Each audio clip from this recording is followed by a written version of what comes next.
Hi, I'm Robert, and this is my second year in a team. I go to Oldham Middle School, and I'm in charge of hardware.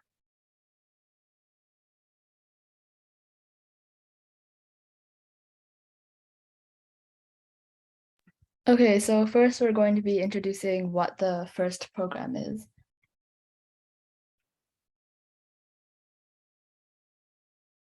So FIRST stands for Inspiration Recognition of Science and Technology, and there are many different programs in it for different age groups. So there's the first Lego Leash Discover, which is for kind of younger kids from grades pre-K to first grade. The second one is first Lego Leash Explore, which is for grades second to fourth. And then the third one is first Lego Leash Challenge, which is grades 4 to 8. And then first Technology Challenge, which is kind of more middle school to high school. It's grades 7 to 12. And then first Robotics Competition, which is grades 9 to 12. And basically, FIRST wants to inspire more people to be interested in STEM and like science and technology. And they want to inspire people to learn more life skills as well, such as like communication, leadership, and cooperation.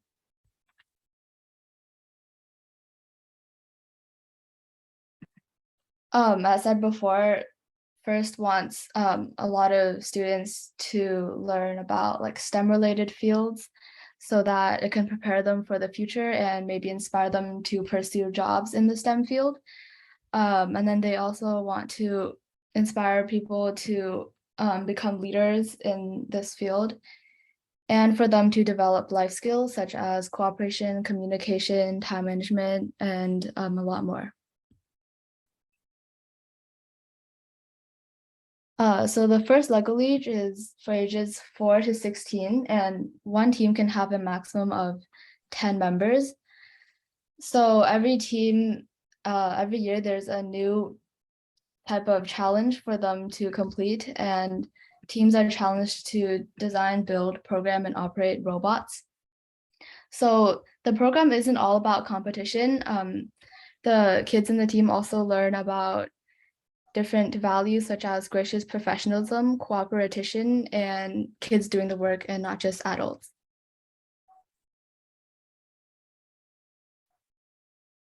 And the first tech challenge is for grades 7 to 12, and you can have up to 15 team members. As before, it's kind of like FLL, but there is also an alliance format where you will work with other teams and also learn about things like gracious professionalism and cooperation.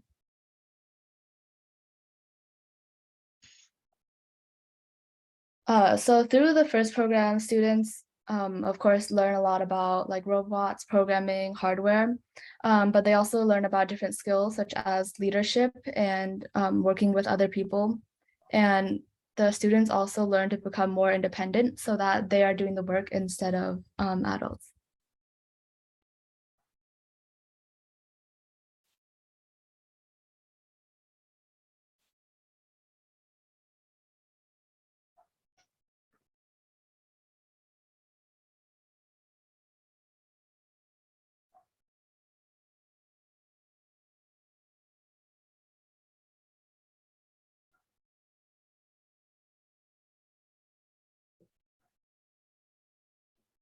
Darren, do you want to talk about the regular season overview?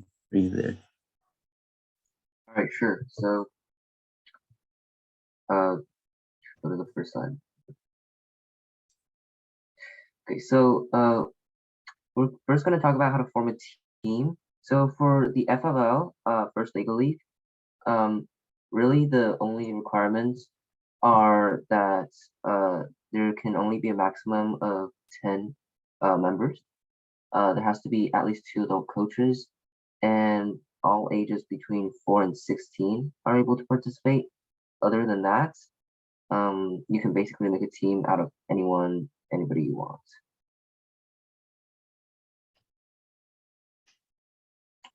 And then we have the FTC teams, which stands for First Tech Challenge.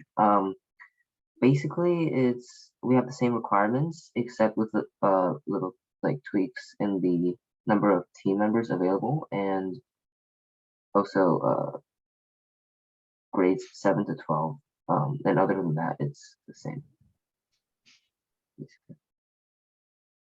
So here we have our season schedule. So on top, you can see is our first tech challenge schedule, and on the bottom is the FLL schedule. So registration would be in May, and then preseason would be from May to August.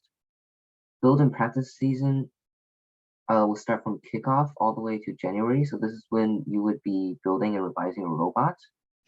And then qualifying season is from October to February, and state and regional championships are from December to March. Finally, world championships would be in April.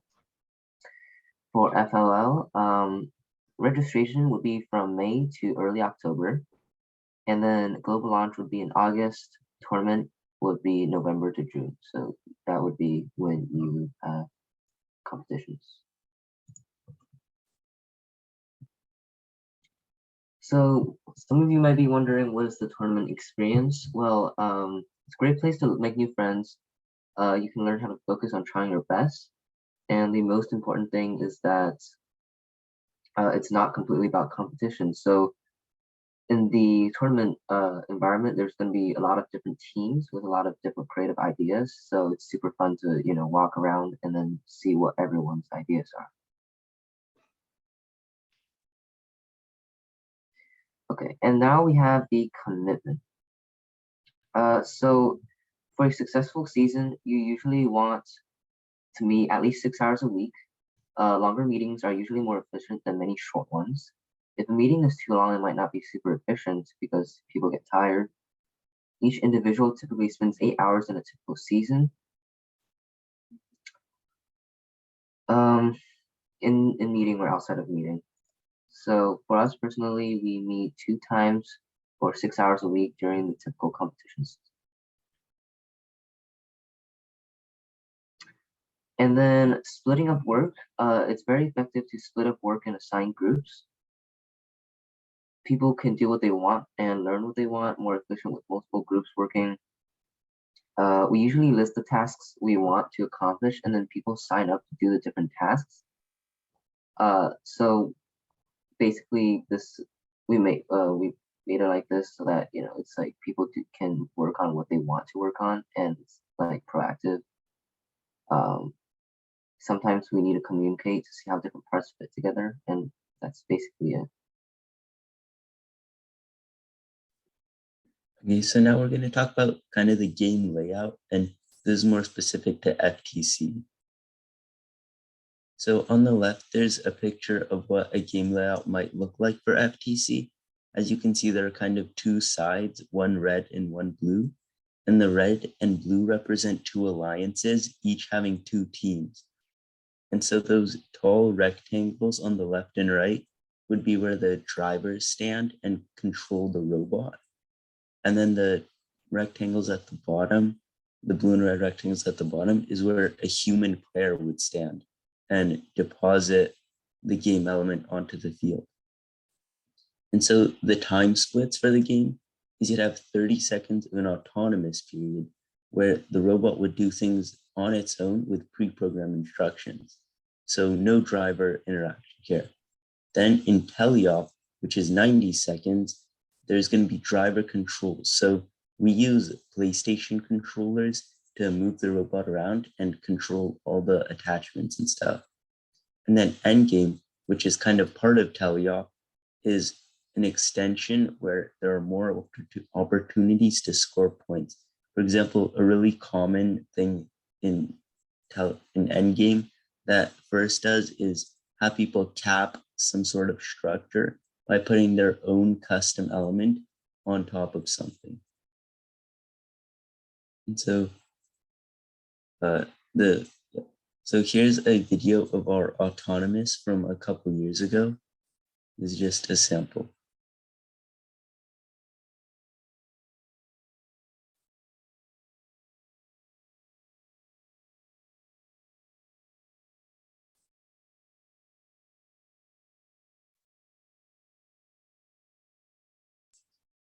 So as you can see, the drivers aren't really doing anything.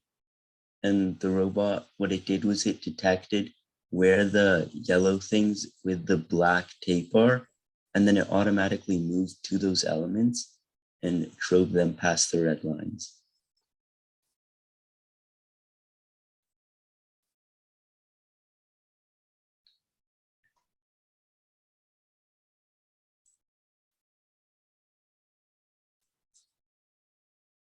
And then here is sort of a closer up view of our depositing system for that same year.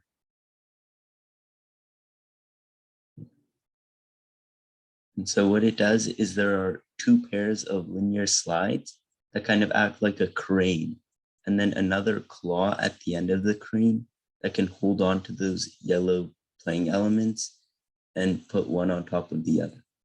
And so those slides can reach up very far, I think around maybe 5-6 feet.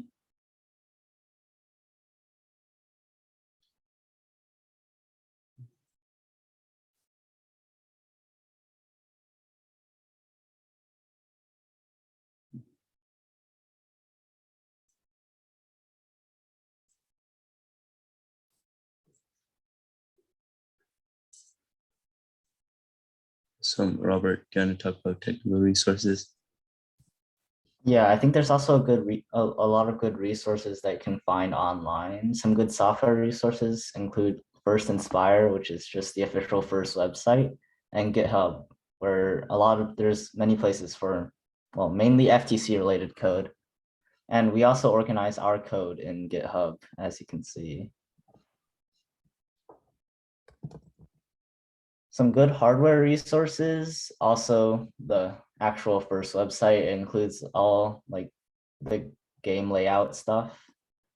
And there's also a lot of FTC kits that are provided by GoBuilder and AnyMark, which we actually use quite a bit. And those places you can also buy the pieces. Also, you can find a lot of good information on like robots online because many teams share their designs online and the process. So YouTube is also a great resource, and our channel is linked right there.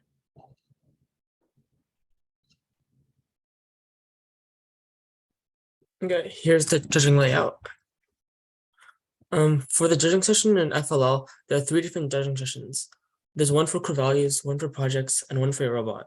In these sessions, you must present and do Q&As about the robot journey and also the community engagement. For FTC, there's only one 10-minute judging session with a presentation and Q&As about the robot and community engagement. And the Q&A, the questions are like, they find questions like, it's like you can't like prepare before. So it's like hard and it's like kind of interesting to see. Yeah, so this portion is more directed towards if you already have a team and want to learn more about, or if you're interested in starting a team. So we have what is called a seed scholarship for this year. And so basically it's a $1,000 scholarship to be shared among several teams, and teams must apply and like let us know a bit more about their team to qualify. So if you're interested in this scholarship, there's a link to the poster that we made, and then also a link to apply for the scholarship. And these will be shared in the chat later. Okay, hi everybody, I'm Brian and I do software on this team, and I'm a freshman at Tesla STEM High School, and this is my first year with this team. So first of all, I want to thank you all for joining this Q&A session and sending your questions in the form we sent out. So thanks for that. And now I'm going to go over some of the questions that other people might also find useful. So first of all, someone asked, how much time do students devote per week? So we meet 6 hours per week currently, but when the season starts and when the game is released in the start of September, we usually start increasing our time per week to about 8 hours. And another person asked, can we join an open slot on the team? For this season, we're full right now, and but for the next seasons, like upcoming seasons, we always like we're always looking for people who want to join. And someone asked, what are some resources or ways that kids can get help, and how do we reach others to form a team? So resources can be found like anywhere. There are lots of places to find good resources for FTC or any FIRST competition. So you can go to the FIRST website. You can also contact us directly. Abigail, can you switch to the next slide? Yeah, so this is our email, our Instagram, and then this is the FIRST website. And then we also have our own website, which you can visit for more information about our team. Yeah, and we might also be starting a new Discord server for public people to help each other and ask us for help. So we'll email that to you guys so you can join. And then another person asked, what coding languages are being used this season? And also, do you need to know a programming language to do robotics? So we use Java. I think you can use blocks too, but Java is used more common. Like Java is more common. And to do robotics, you don't need to know a programming language. There are many branches, so you can do hardware or you can do outreach, and you don't need to know coding to do FTC. Yeah, so now feel free to raise your hand or put a question in the chat, and then we can answer it.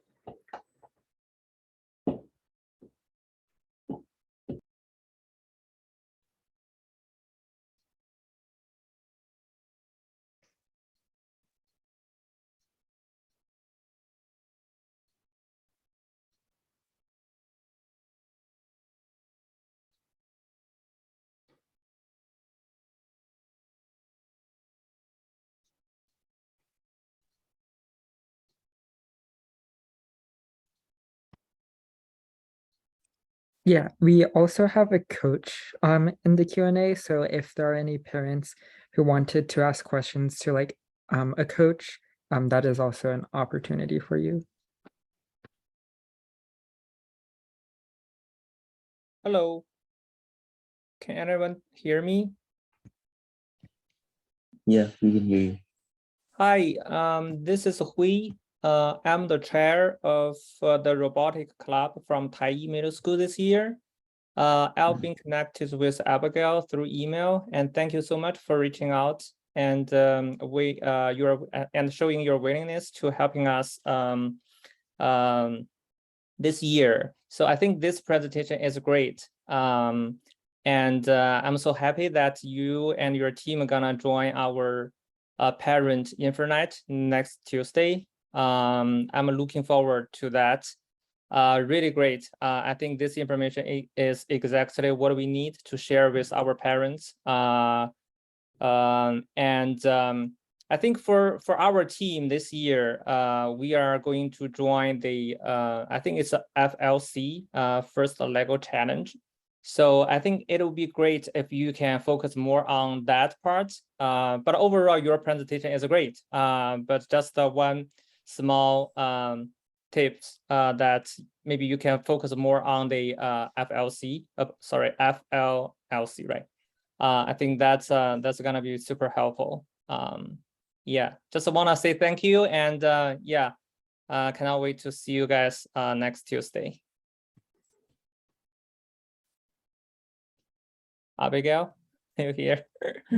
Yeah, thank you. Thank you so much. Okay, so someone asked what are different positions on an FTC team and what's the required skill for each position?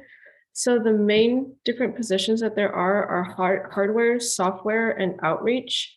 So hardware is for building the robot, software is for coding the robot, and then outreach is typically to engage with the community and then also with other teams. And so for hardware, you don't really need to know that much because there's actually a lot you can learn from just participating in the program. And then for software, it's best if you know like a coding language, for example, Java, because for FTC, it's really effective to use Java versus other coding languages. And then for outreach, you just have to have the willingness to engage with others. Yeah, so I just like to add on that when you join a team, like you don't really need any skills specific to robotics or anything, because you can learn a lot on the way from coaches and other fellow teammates. Like I barely knew anything about robotics engineering when I came in, but now I'm pretty good at building robots.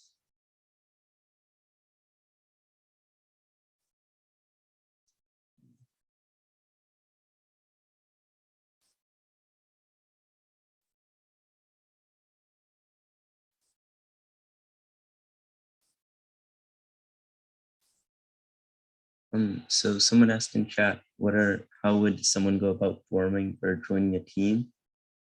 So I think there's an official FTC Discord where there might be some other people looking, or you can just get together with some friends to start an FLL team.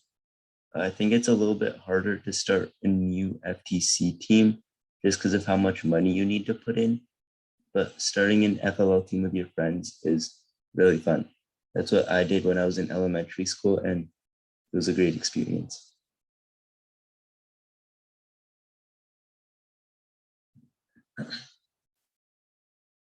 Yeah, and then also adding on to Shimon, something I've heard that was pretty useful when you're thinking about forming a team is finding people who are around a similar skill level to you. Since if you have one, I guess, teammate who is significantly better at coding, then you might end up just having them do all of the programming and stuff.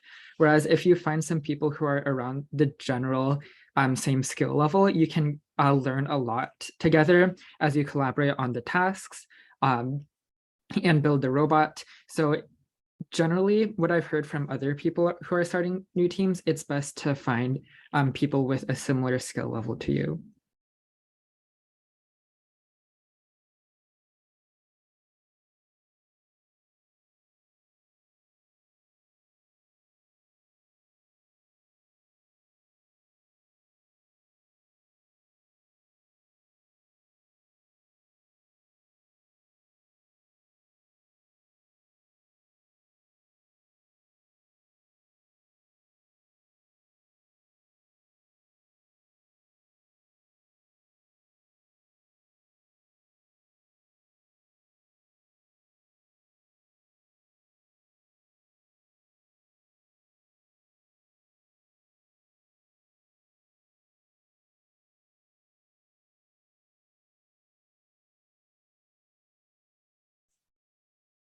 Okay, so I'm gonna ask for this software resource link again.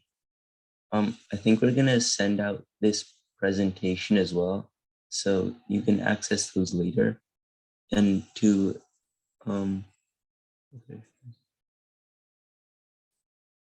okay, so I guess the way that someone who isn't really in the knows anything about robotics can start a team, I think the first step would be to just get together with some friends in the area that have the same interest as you. Because once you have those people, then I'm sure a couple parents would volunteer to be coaches. And then all you really need to sort of officially become a team is to register through FIRST on their website, and then also just like buy the kits. And if you're doing FLL, buy the Legos. So there isn't really anything you need to do to kind of educate yourself too much about robotics before you join a team. I think there are a lot of YouTube videos and it's pretty intuitive. So if you really want to start a team, I'd say just go for it. And adding on to Shimon, if you're looking to join a current FTC team, usually teams will look for new members for the upcoming season around the beginning of summer or towards the end of the school year. So you can look out for opportunities then.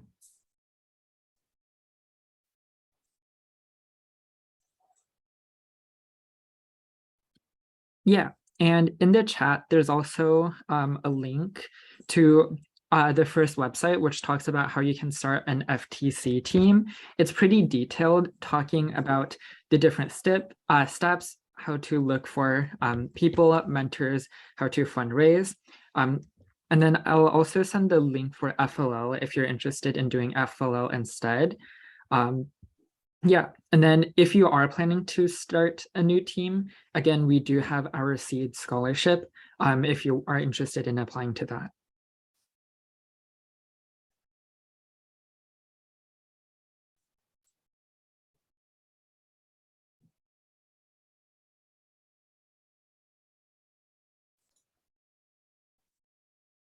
Okay, so if we don't have any more questions, then I think we'll close the meeting off, and feel free to like contact us with any individual questions. And thank you to the team for joining and answering questions and sharing your experiences.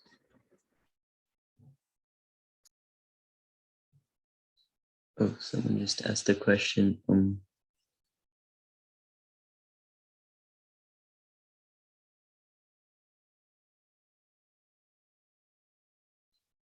Okay, so for a team seeking out new members, for FTC, I think it's a little more common for people to kind of post things on Instagram or online. So you can look out for things like that. I'm not 100% sure how an FLL team would do it. I think it's not as common for FLL teams to kind of seek out new members because it's more just like a group of friends doing stuff. But I think if you can try to get into contact, like have your parents get into contact with someone else's parents or something like that, I think that could help. Yeah, and you can always just reach out to teams. Usually there isn't really any harm in just emailing a team, see if they have any open spots. And even if they don't, you can follow up, see if they know any teams who are maybe looking for spots, or I guess if when they would be willing to recruit more team members. And then yeah, so you can also reach out to other teams for mentorship. I know our team would be willing to help mentor new teams. But yeah, the FIRST community is generally really supportive. So usually it doesn't hurt to just email other teams.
And so I think we don't have any more questions, so you guys can leave if you want, and thanks for everyone for joining.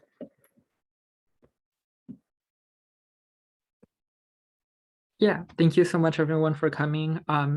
our contact information is on the slide. So if you want to take a picture of that, feel free to reach out to us for any questions you might have.